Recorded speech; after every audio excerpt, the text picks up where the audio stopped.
राजपूतों की उत्पत्ति कैसे हुई। राजपूतों की उत्पत्ति को लेकर कई सिद्धांत हैं, जिनमें मुख्य है अग्निकुंड सिद्धांत, माउंट आबू में यज्ञ से उत्पन्न सूर्यवंशी और चंद्रवंशी सिद्धांत, राम और कृष्ण के वंशज, और विदेशी मूल सिद्धांत हेफ्थालाइट, हूणों का भारतीय समाज में विलय और क्षत्रियकरण।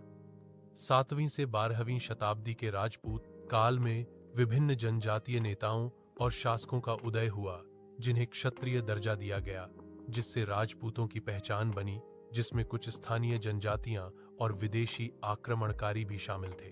प्रमुख सिद्धांत अग्निकुंड सिद्धांत, चंद्रबरदाई के पृथ्वीराज रासो के अनुसार माउंट आबू पर शिव वशिष्ठ के यज्ञ से चौहान, चालुक्य, परमार और प्रतिहार जैसे 4 प्रमुख वंशों की उत्पत्ति हुई। सूर्यवंशी और चंद्रवंशी सिद्धांत, कुछ राजपूत वंशों ने खुद को महाकाव्य के नायक राम, सूर्यवंशी और कृष्ण चंद्रवंशी का वंशज बताया, जिससे उन्हें वैदिक क्षत्रिय परंपरा से जोड़ा गया।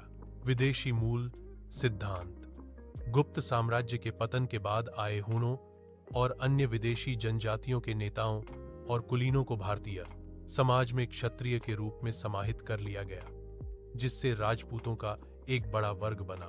निष्कर्ष, राजपूत शब्द राजपुत्र, राजा का बेटा से आया है, और वे 6वीं से 12वीं शताब्दी के बीच उभरे।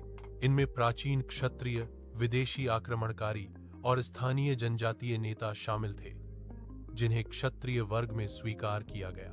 इन सभी सिद्धांतों के आधार पर राजपूतों की उत्पत्ति को एक जटिल प्रक्रिया के रूप में देखा जाता है, जिसमें विभिन्न तत्व शामिल थे।